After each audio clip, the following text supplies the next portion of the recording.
নমস্কাৰ আজি ভালে কি দিনৰ মূৰত আপোনালোকৰ ওচৰলৈ আহিলো সময় নষ্ট নকৰো আৰু কৌতুককে আৰম্ভ কৰো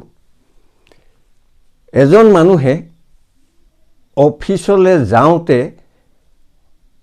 গছতলত এজন ভিখাৰী মানে অন্ধ মানুহ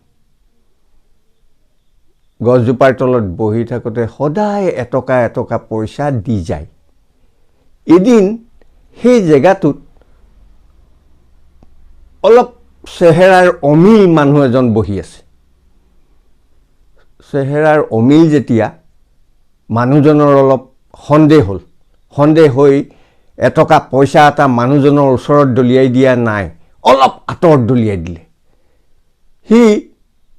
গৈ ফটকে বুটলি লৈ আনিলে তেতিয়া মানুহজন ওচৰলৈ আহিলে আহি পেলাই সুধিলেহি আচ্ছা তই চকুৰে দেখো বোলে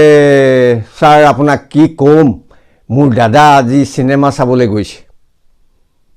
ইফালে আকৌ তেওঁ অন্ধ দেই সিনেমা চাবলৈ গৈছে আজি মুকে ডিউটি মাৰিবলৈ ক'লে এতিয়া দ্বিতীয়টো শুনক মেণ্টেল হস্পিটেলত দুটাই কথা পাতিছে বোলে ইয়াৰ পৰা গৈ তই কি কৰিবি বোলে গোটেই পৃথিৱীৰ হীৰাবোৰ কিনি লৈ লম অকমান হীৰাৰ দাম কিমান চকচোন গোটেই পৃথিৱীৰ হীৰা কিনে তেতিয়া ইটোৱে তাক কৈছে নিবিকু তাৰমানে হি মালিক